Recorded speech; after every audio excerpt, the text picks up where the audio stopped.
What's going on, Dolphins fans? Happy Thursday night. We usually record on Fridays, but we just had to get this show in a day earlier. As always, Brandon Liguori, my buddy Matthew Morin. Matt, the Dolphins coming off a bye week, right? This upcoming Sunday, they will host the 3-10 New York Jets. But the problem is there's been a recent, I guess you can say, a COVID-19 outbreak, especially within the Miami Dolphins' organization alone. Jalen Waddle becoming now the fifth player to land on the COVID list, joining Miami's three running backs, Savon Ahmed, Myles Gaskin, Phillip Lindsay, and the sensational rookie on the defensive side of the football, Javon Holland. We'll get into all that tonight. We'll talk about, tonight's Thursday night football game between the Kansas City Chiefs and the LA Chargers. We're going to be watching two amazing right-handed quarterbacks in Patrick Mahomes and Justin Herbert. But first, how was your bye week? What are some things that you were able to do to, catch up on life outside of Miami Dolphins football? Oh man, well, I was really focused on the Hurricanes. Got the head coach in there, hit the road, didn't even waste any time. He was recruiting in the suit that he wore at the press conference. Mario Cristobal was getting after it on the trail. So I was anticipating signing day yesterday, and that was fun. But a lot of good games this past weekend too, in college and the NFL. So it's been good. It's been good. How about the individual? His position is a cornerback. How about him decommitting from Florida State to playing with Jackson State? I think that honestly was really one of the most shocking early signing day recruitments that I've personally seen. But it shows, what Coach Sanders has done there. He wants kids to come to an HBCU school. So really, to see something like that really astonishes me.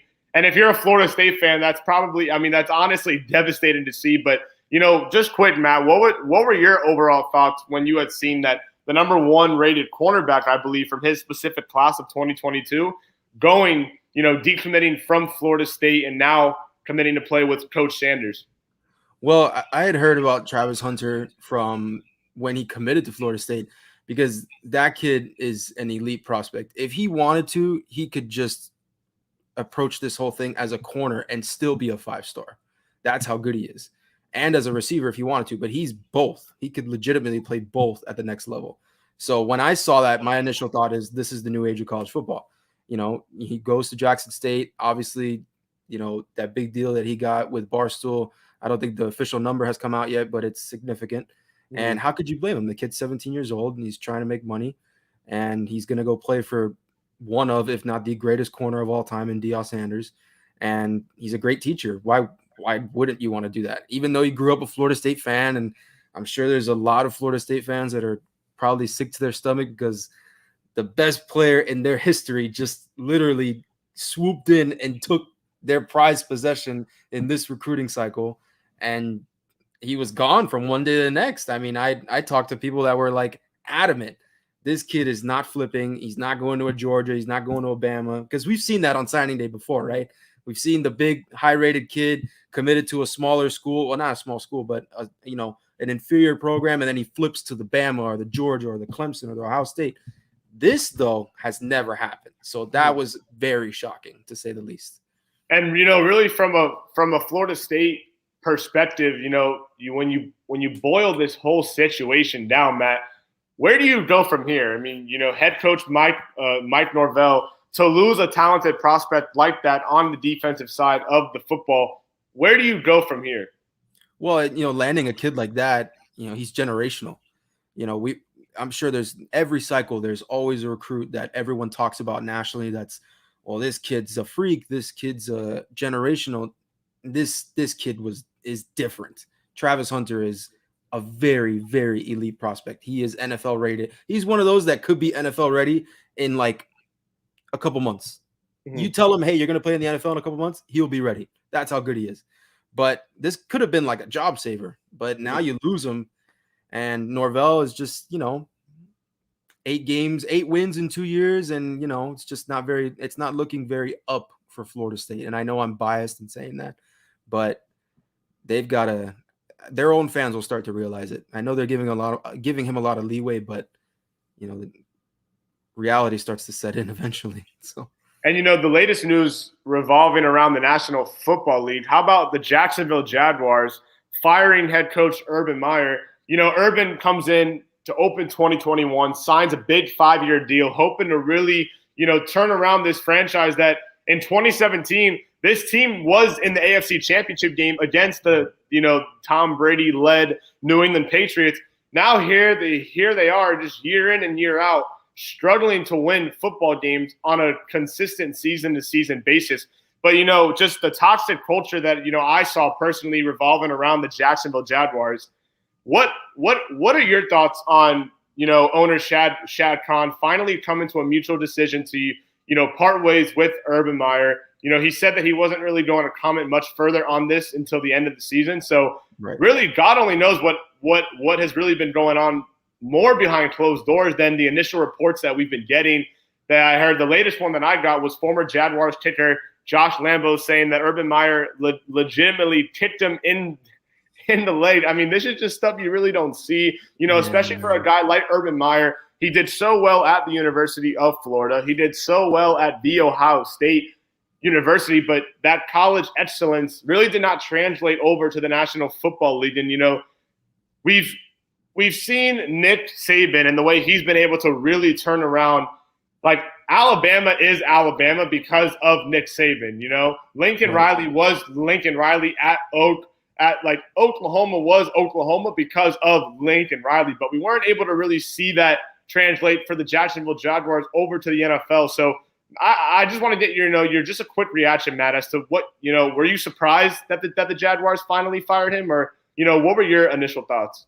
Well, when the Lambo story came out, Josh Lambo, the kicker, I knew that was the nail in the coffin. There was no way they were going to keep him for more than 24 hours after that. When something like that surfaces, that's controversial. You don't want that surrounding your team. As an owner, Shad Khan has to take action there. He's got to come out and at least say something.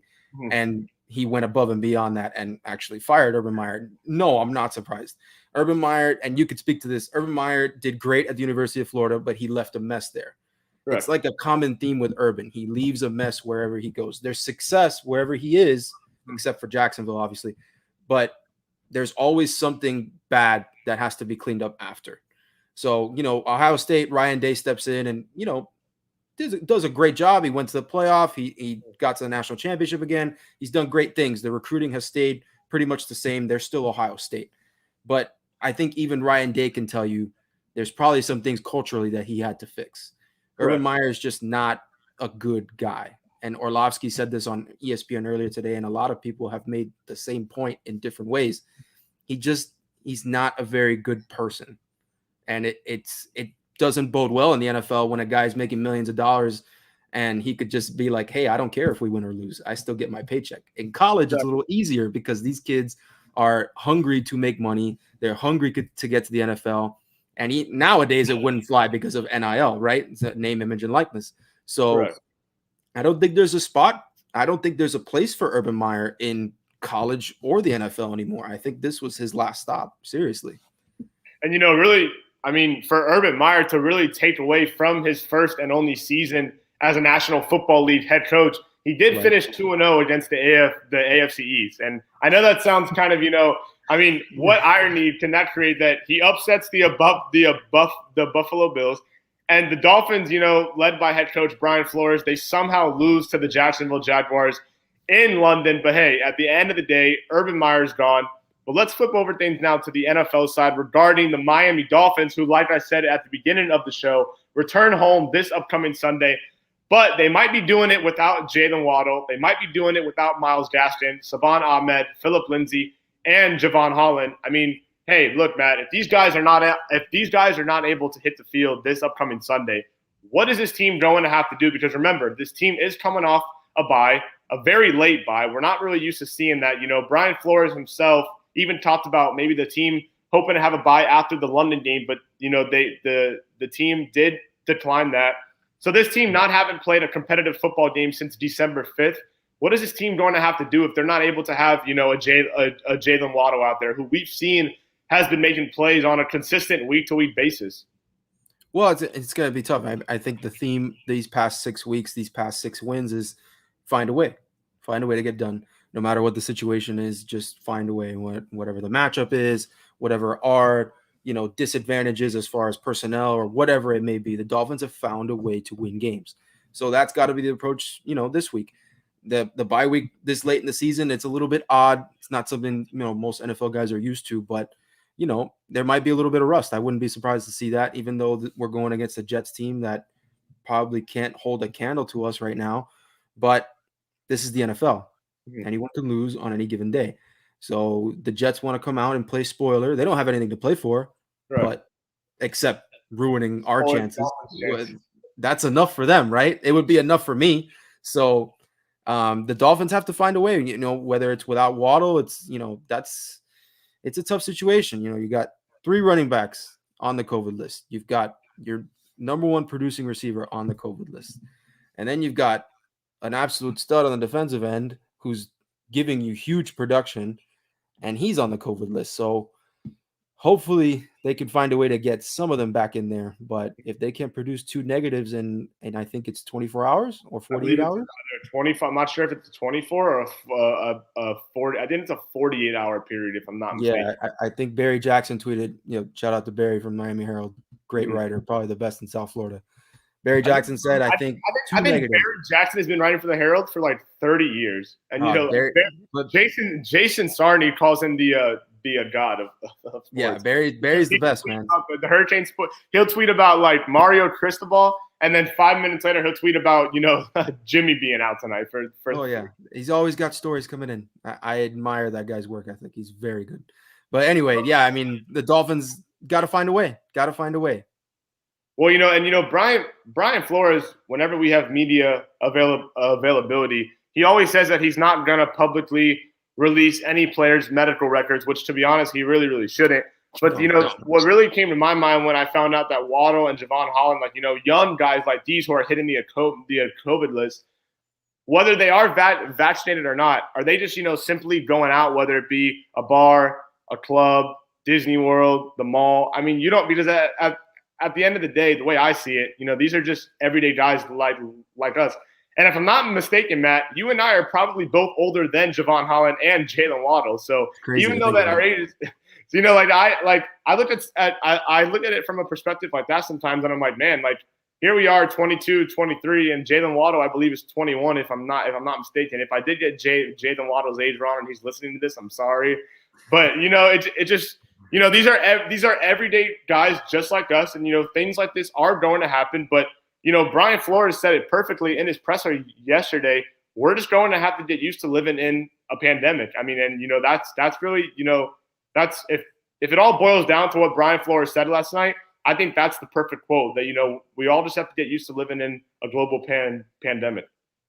Yeah, I mean, I would probably say if you're younger guys on the roster like Javon or Jalen or Jalen Phillips, guys like that are fresh into the NFL and, they're used to their budget in college, and now they have, these big checks coming in and they've got the whole world in the palm of their hand. It's really, how could you not, go out and have a little bit of fun with your friends, your family, whoever it may be. Mm-hmm. I would not tell them, hey, don't go out, don't have fun. Of course I'm going to tell them yes. But, if you're not, if I don't know if they're vaccinated, if they're not, and what kind of protocol the NFL has, and you're already used to, whatever you have to go through week in and week out, maybe don't go out as much. I don't know. I mean, if you want to avoid getting on that list, how, strict it is. Maybe try to, avoid it a little bit, but you can't tell these kids to not live life. It's too much. They're young kids and they've got the means to go have fun by all means. It's unfortunate that they can't play. I'm sure they are more mad than anyone else that they can't play. I don't think they're sitting there and they're just like, we don't care. Especially for a guy like Jalen Waddle and Javon Holland. I mean, we've seen these guys really since week one, but even especially during Miami's 6-game winning streak, we've seen that this team, 5-game winning streak, we've seen that these kids, I mean, they just love to play football. You see it when they, even when they post stuff on Instagram, Snapchat, Twitter. I mean, these are just two individuals that love the game of football. Yeah. But Matt, let's say that Jalen Waddle is really unable to play, and we probably won't really find that out until late Saturday night, up until early Sunday morning, come game time, come kickoff, which is scheduled for 1 o'clock. Give me two wideouts that Tua Tagovailoa is going to have to rely on, because we've seen his chemistry with Jalen Waddle. I mean, these people are between Waddle and Tua. These two guys are married. I mean, they're not in a relationship.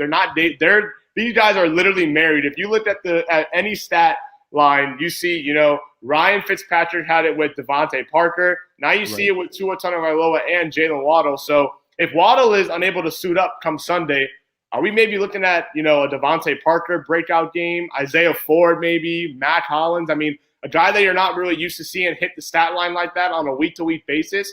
What two wideouts really attract you the most if Waddle's unable to play?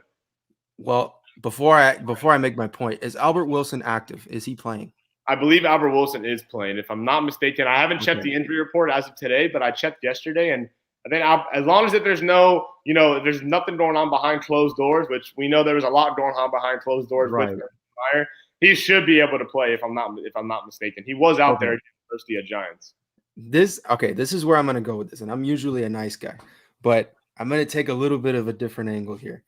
Albert Wilson, this is his chance, in my opinion, to kind of salvage any potential fandom that from this fan base, because he has been, I'm sorry, a disappointment, in my opinion.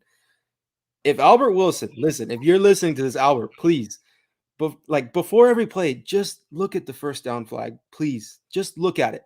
And if you catch a ball 2 yards behind it, just get those 2 yards, man. I don't know why you keep cutting back and doing all this dancing. It's infuriating. I don't know why he does it. I know you know what I'm talking about, because he'll catch a pass, cut back 5 yards when the first down is right in front of him.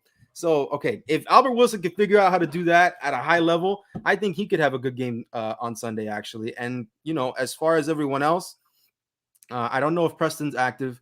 He's always a guy that can step in and do some good things for you on offense, whether it be, longer routes, comeback routes. He's very good on his feet. He's got good hands when he's healthy. That's another key. Those are the key three words. You can even use those exact same 3 words for Devontae Parker, because we've seen when he is healthy and there's a 50-50 ball in the air, Devontae Parker makes it look as easy as ever. Right. And I think, Tua obviously is very comfortable with Waddle, and that whole chemistry has peaked again from the days at Alabama, and I think it's even bigger now. I think he obviously prefers him, but I know for a fact Tua doesn't have a problem throwing it around the yard, meaning to everyone.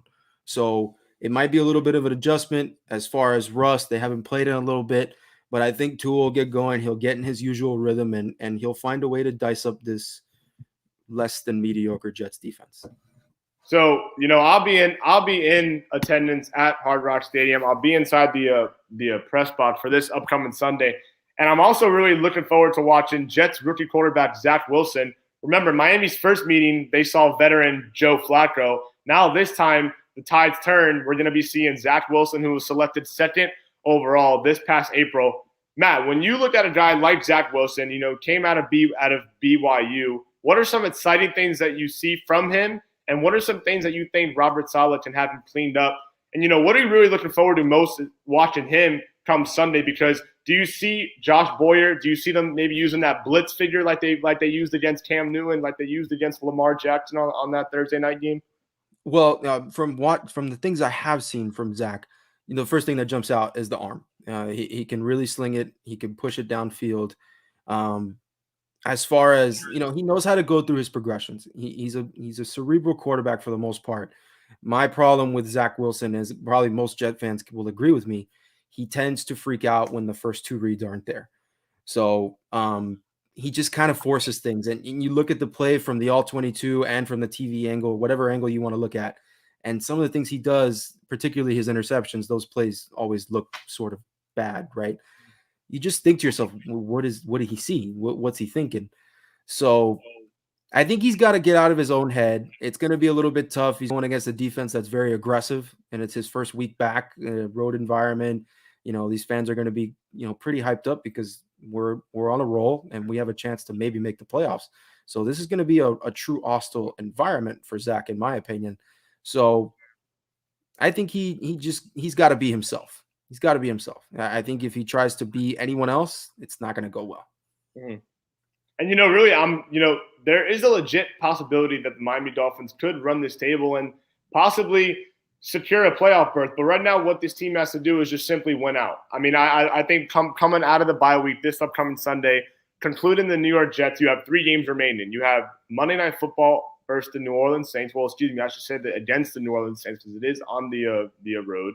Then you have another road game against Ryan Tannehill and the Tennessee Titans, closing out your regular season at home versus Mac Jones, Bill Belichick, and those New England Patriots, who they've been on a roll too since starting the season 2-4. I believe their last loss came in overtime against the Dallas Cowboys when Dak Prescott rolls out, finds CeeDee Lamb in overtime, catches it, and seals the Dallas Cowboys victory. New England has not lost since that game, and I think it's really going to come down to that Week 18 game. I also believe the Miami Dolphins will be wearing their throwback aqua jersey as well. What this team needs to do, Matt, this team just has to win right now. Just take one game at a time. Simply win out. I know it's easier said than done, but that's pretty much all they can do. They can't really worry about, how are the Cleveland Browns doing? Are the Las Vegas Raiders playing today? I mean, when you worry more about that than your own individual game, that's when, results don't happen when you really need those results to happen. The Miami Dolphins, they really need to finish this season 10-7 because they did start the season 1-7, and that's what really put them behind the 8 ball, correct? Yeah, absolutely. Whenever you could start 1-0 and then you have a 7-game skid, I don't think a team has ever started 1-7 and then made it back to 7-7. Yeah, so or even something like that. That'll be a cool place in history if it happens. But I think, it's a cliche, it's coach speak, but I'm going to say this. Miami just has to focus on going 1-0 every week. Just go 1-0 every week. Don't look ahead. Don't look behind. Focus on the present moment. And that's all they can really do, especially considering, the potential shorthandedness of the team. They've got to see past that. They have to, because the Jets don't care. Robert Saleh does not care. If they're not going to feel bad for you, they're going to come at you. So Miami just has to take everything for what it is and just approach this 1 week at a time. If they can get in the playoffs, great. If not, it'll be considered a valiant effort and probably put the pressure on for Flores next season. But we're not going to look too far ahead. Let's just focus on the Jets. You and I are going to focus on Sunday's game right now. We're going to be predicting the winner of Sunday's game, the New York Jets, the Miami Dolphins. I'll go first. I have the Dolphins. The odds makers currently has the Dolphins, I believe, is a 10-point favorite. I'm not really sure if the Dolphins do cover that spread, but I do think, however, the Dolphins will secure victory. They will extend their winning streak to 6, headed into a big Monday Night Football game, December 27th. I like the Dolphins 27. Give me 27-20. I mean, I think Zach Wilson, he'll lead some touchdown drives, but I do think there will be maybe a key turnover or two that will lead the Dolphins to victory. Okay. Are we wearing the throwbacks this week? No, I think just week 18 versus New England. They should be permanent, but that's like 90% of the fan base's opinion. I'm just speaking for the people here. But I would probably go the route of, I think it's going to be somewhere around the range that you said, 27-20. I'll go 24. I'll go 24-17 Dolphins. I think Zach Wilson will have. I just think it's going to be close because this is a divisional game. It's in December, and the Dolphins are also going to be tasting their first. They're going to be having their first look, at rookie quarterback Zach Wilson. So maybe the score changes. I mean, whatever the case may be, I agree completely with your point. The Dolphins just simply have to, have a 1-0 mindset week in and week out. And with 4 weeks to go, I mean, it all starts December 19th. Matt, I want to thank you for your time. Enjoy the football game tonight. It's a big AFC West showdown. Patrick Mahomes and the Kansas City Chiefs, Justin Herbert and the LA Chargers. Give me also a quick pick on that. Who do you got winning that? Who do you got winning that football game tonight? Hey, you know what? Herbert's done well in the big moments. I think this is another one. I think he's going to play well. We'll see what he's got for real when it matters.